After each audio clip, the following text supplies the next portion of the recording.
There's a bit of banter between it and ChatGPT though, which was interesting. When you get stuck on something, you take the output from Cursor and you put it into ChatGPT, and ChatGPT go, "Oh yeah, it's done a good job, but it's missed this. Go and tell it. Go and give it this prompt." You're listening to Around the School Table, hosted by me, Steve Davis, and proudly powered by Xuno Suite. We'll be bringing together the many voices shaping primary and secondary education across Australia, from principals and teachers to education thought leaders and system innovators. Whether you're in the classroom, the staff room, or the boardroom, this is your podcast to be informed, inspired, and connected. Today on Around the School Table, we're joined by Paul James. He's the IT Manager at St Ignatius College in Geelong. He's a leader whose work touches everything from cybersecurity to classroom innovation. Paul's at the forefront of integrating AI and advanced tech into school operations, finding ways to make daily tasks smarter, safer, and more efficient. In this episode, we'll unpack how Paul uses cutting-edge tools to protect and empower his school community while exploring the art of prompting with AI, and we'll also learn how he navigates the opportunities and the challenges that technology brings to education. So if you are curious at all about harnessing AI for real impact while keeping integrity and equity front and centre, I think you found the perfect conversation. Paul, welcome to Around the School Table. Thanks, Steve. Now, I believe your role at St Ignatius means basically anything with electricity running through it falls under your domain. Can you walk us through the scope of your role and then how tools like Darktrace, for example, help you stay ahead of security threats? Yeah, I think you've summed it up. Basically, anything that has an electron flowing through it comes across the ICT desk. Everything from audio, visual to all sorts of pieces of hardware. I suppose that our job is to make everything fit together and talk nicely on our fairly vast network, and also be secure. We've been through a number of technologies over the years, as far as network security and whatnot. But recently we implemented Darktrace, which is an AI-based tool, and its job is to analyze what people are doing on the network. So it begins to understand everyone's behaviour from devices to people, and reacts accordingly. So at the moment, it will alert us if something is out of the ordinary, but it also has the capability to intervene to actually stop something. So it means that I don't have to sit up all night and watch the network to keep things safe. That is mind-boggling at many levels. How smart is this system in not ringing the alarm bells if someone is just going a little bit left of centre in course of a legitimate research tangent?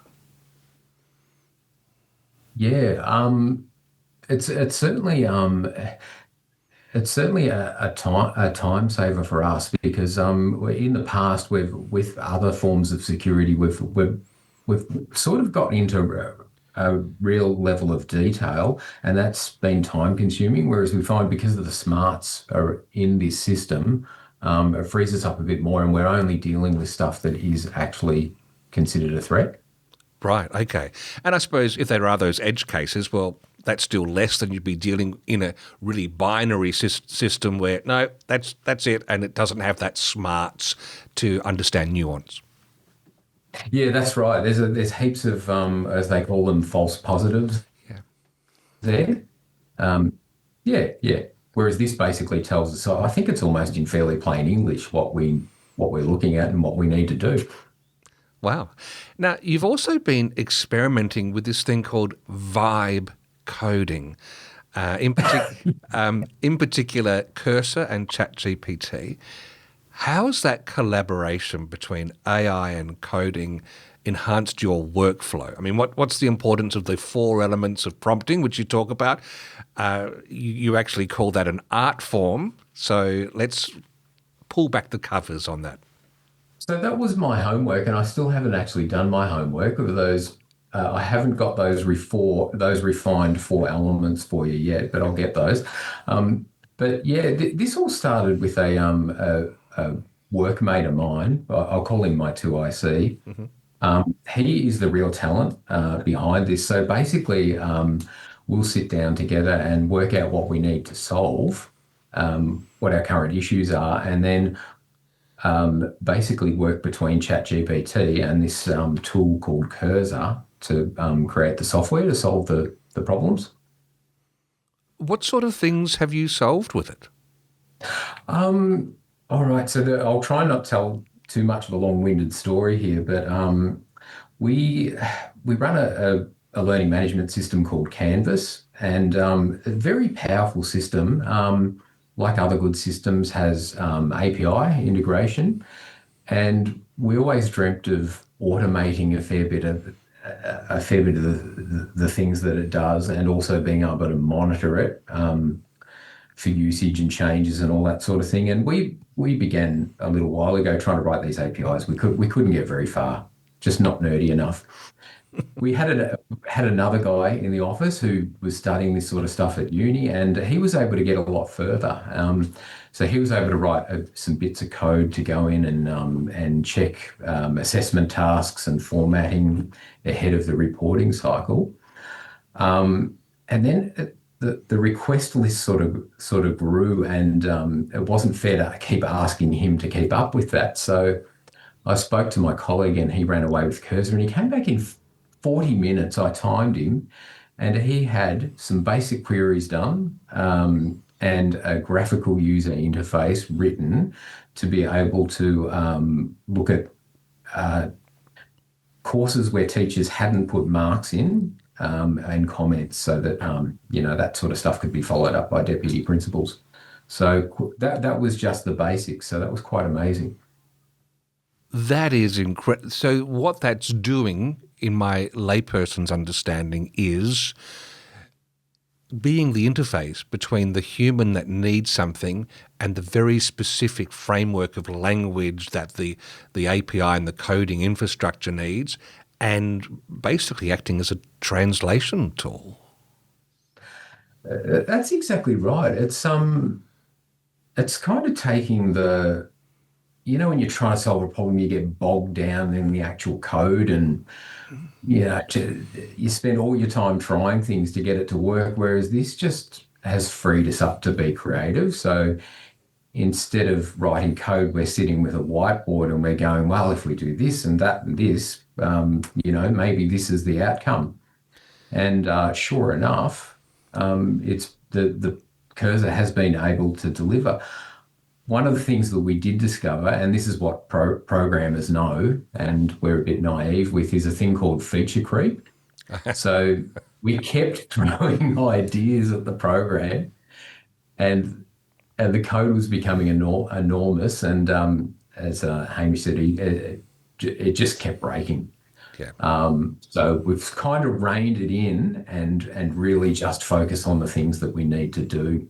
So where it's not like reality is it didn't give you attitude over that feature creep. It didn't, no. There's a bit of banter between it and ChatGPT, though, which was interesting, because when you get stuck on something, you take the output from Cursor and you put it into ChatGPT, and ChatGPT go, oh, yeah, it's done a good job, but it's missed this.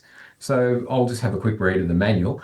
Yeah, go and tell it, go and give it this prompt. So that was fascinating too, to see that banter occurring. Let's move into proactive data use, because I believe you're leveraging AI agents to support tasks like onboarding teachers, reminders for marking. What sort of impact is this having on day-to-day operations?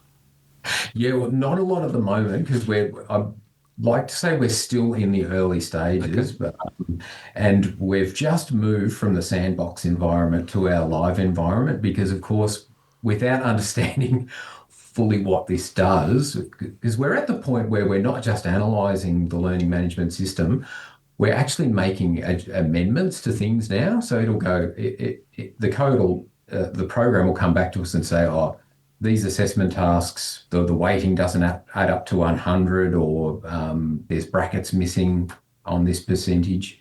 And then you can say, please go in and fix it, and away it will go. It'll go in and make the adjustments and come back and report on that. So all these other ideas we're still in the sandbox with it. One of the other systems that we're hoping we're working with Xuno at the moment, because we'd really love to be able to interface their software, and I think that's when there'll be some real power there with being able to analyze attendance and then generate those proper attendance reminders for teachers. Actually, just on that, Paul, I've got to jump in because a little birdie's told me that you regularly provide ideas and feedback to the Xuno Suite team. That's the team that makes this podcast responsible. And these often end up becoming features in the software. You've just started touching on it, but what's your wish list for AI integration? If you were ruler of the world, what would you decree? Oh, wow. Oh, how much tape do you have?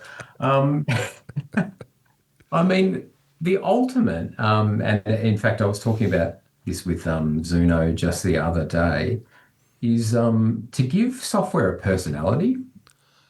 Because I think you truly, when you can engage emotionally with something, it's meaningful, and you're attracted to it. You want to use it. I'm just thinking about all the whiz-bang stuff that Xuno is offering, as far as student maps, data analysis, offering your data in graphs and all that sort of thing. I think when you start to think about it from the different personas that are accessing the system, not everyone's a data expert, and not everyone can look at a graph and go, oh, okay, yep, that's where I'm going wrong. That's what I need to adjust. Whereas I see AI taking us into an area where we're using plain English to interact with the system.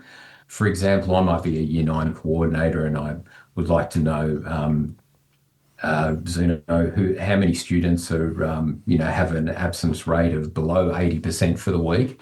Can you please tell me? And I'd love to see the AI go, yep, it's this list of students.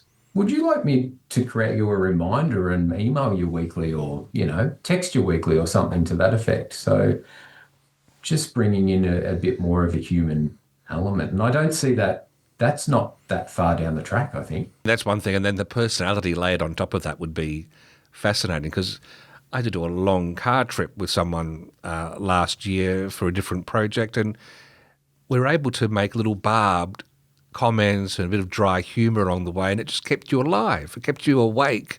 And it's the same in the workplace. I look forward to that, because what you've just suggested there isn't necessarily affecting the hard-coded wiring. It's at the interface level, in that connection with the human who's using it.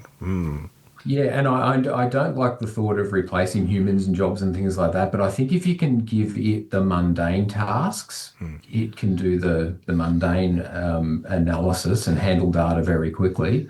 But then just have that sort of jovial element to it, where you can either type, freely, or speak freely to it. And then another harebrained idea is to have a different interface for each persona. So, say if a principal was using it, he might have something that's a bit more formal, a more formal interface. Whereas if a student's logging into Xuno to check their timetable or their affirmations or their infringements, their interaction could be a bit more jovial.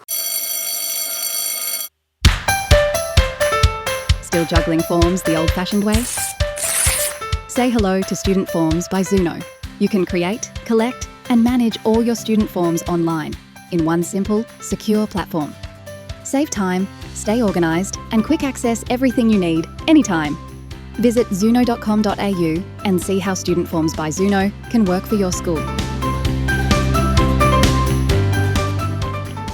We're touching into an area of the creative side of this now, and it might surprise you. You and I both have a very same set of principles. We both think that human creativity thrives when we operate within a set of limitations. That's the spark that leads to creativity. AI, of course, removes all those limitations. The sky's the limit. Do you think that freedom is liberating, or is it overwhelming for educators and tech users? That's a really interesting question, because it can be overwhelming. I certainly think really you do need baby steps there. And in fact, my colleague Hamish and I took a step back the other day and we thought, well, we kind of need, organisations can put policies around this kind of thing, but I think you'd almost need a charter, something that guides you. And so we actually used ChatGPT, and we fed it all these documents. We got the AI policies from the Department of Education. We've got, because we're a Jesuit aligned college, we fed it some of those values. We found all these documents and we just fed it into the charter, things around the environmental impact. It's put together this amazing sort of guiding document. So it really makes you think about environment, security, values, just all those things from a higher level before you get too far down the track with it. And I think if you really look at it like that, that can take some of the overwhelming aspects out of it. So what we were talking about there is that information, those insights were there, but they were lurking, they were buried in tomes of data, and this has helped go panning for gold, if you like. I think it helps you not get too focused on one thing. So, not just, it's almost like red line fever. I want to solve that problem. AI is going to help me. I'm going to do this. And then you forget about all the collateral damage along the way, like security and humans getting upset and that kind of thing. Whereas having a document to clearly guide you and to help you question everything you do along the way is really important. In fact, I was talking to Xuno about that the other day, just about, I'd love to work with them to talk about this charter with them as well and get their view on it. I want to broaden our reflection now to the context of Australian schools. Resourcing, digital literacy, it can vary widely.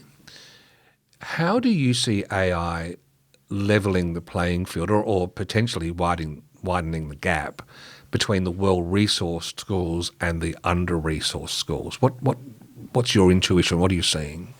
I suppose a lot of what I'm focused on is the business side of things at the moment. And I probably do need to expand my horizons, a lot more into how it's affecting teaching and learning. Because, in IT, you tend to spend all your time keeping the wheels on.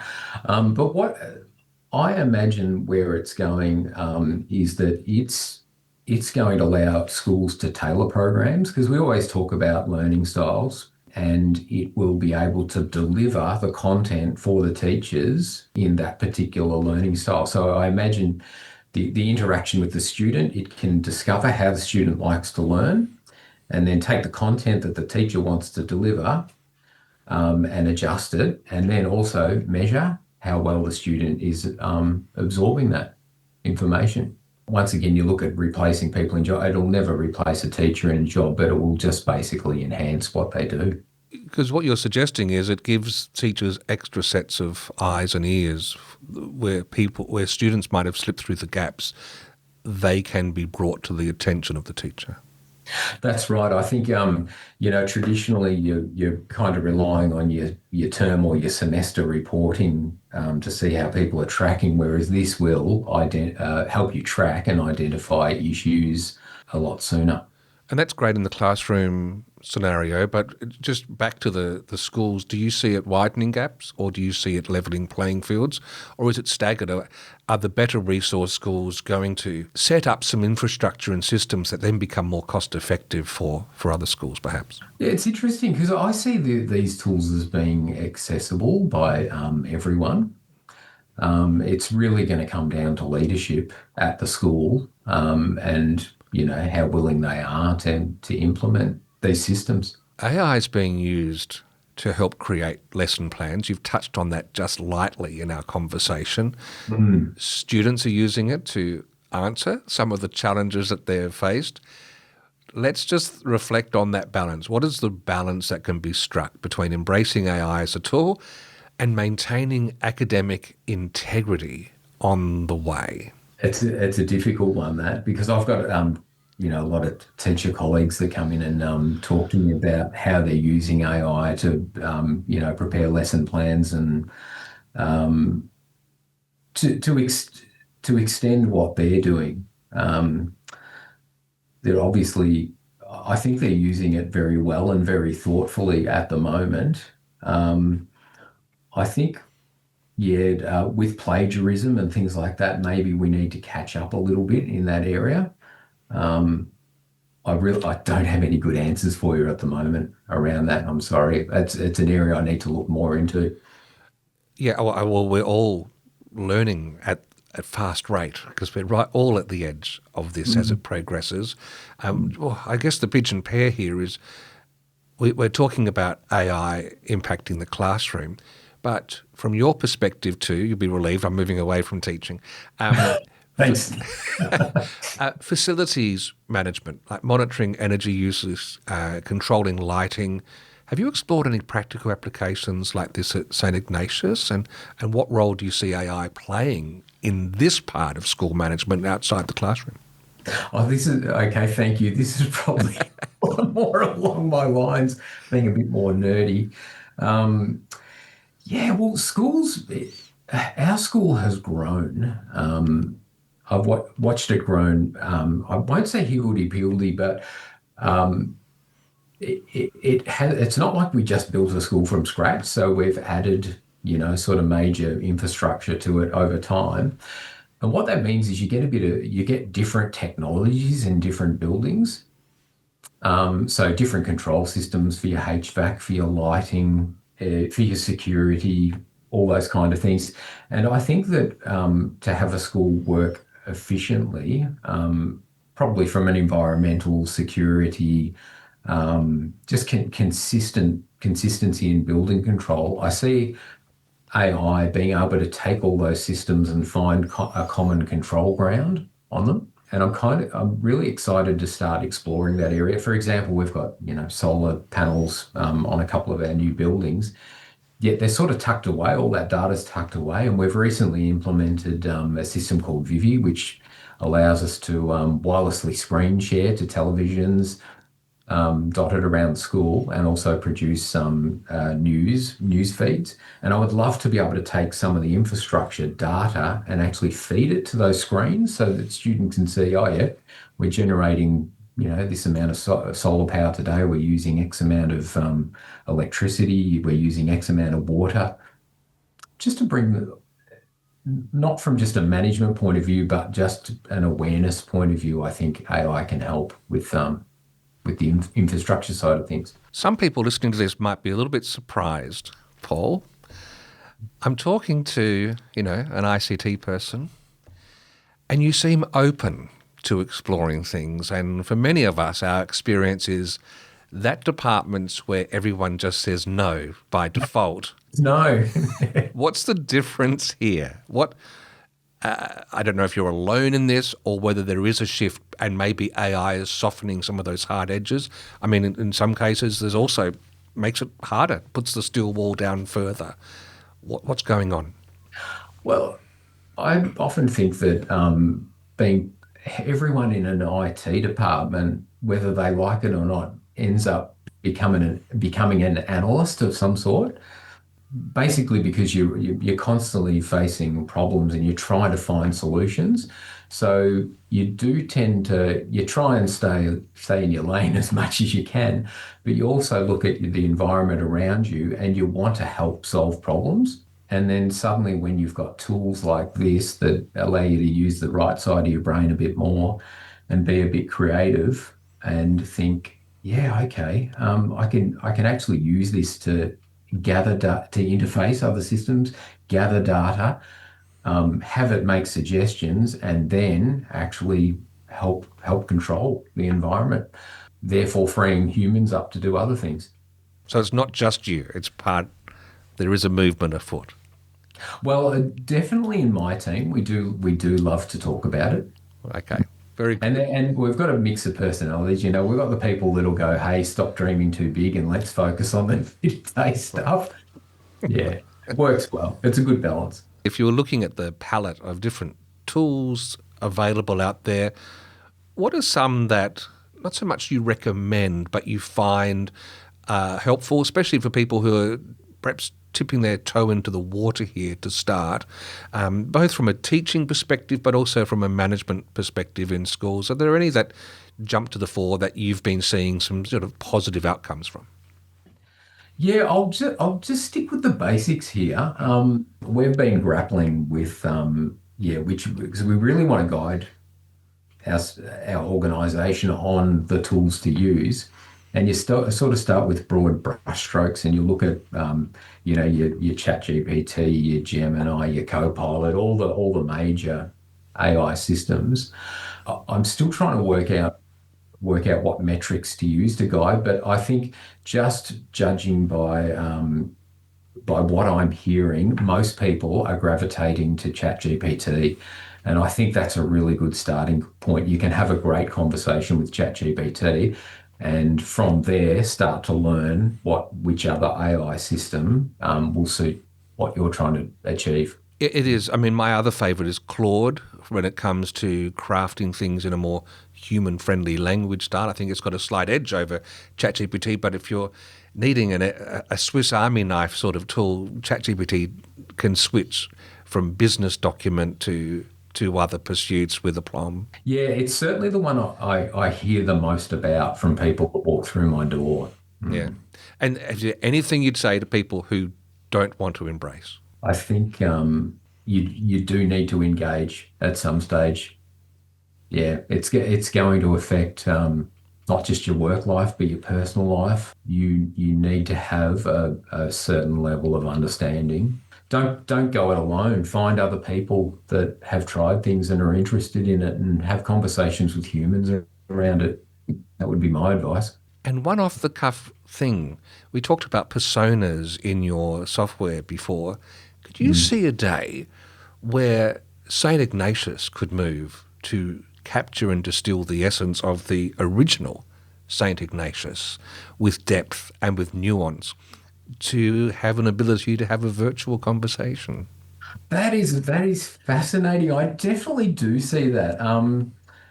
My son has been trying to generate an AI version of himself. He spent quite a bit of time doing that.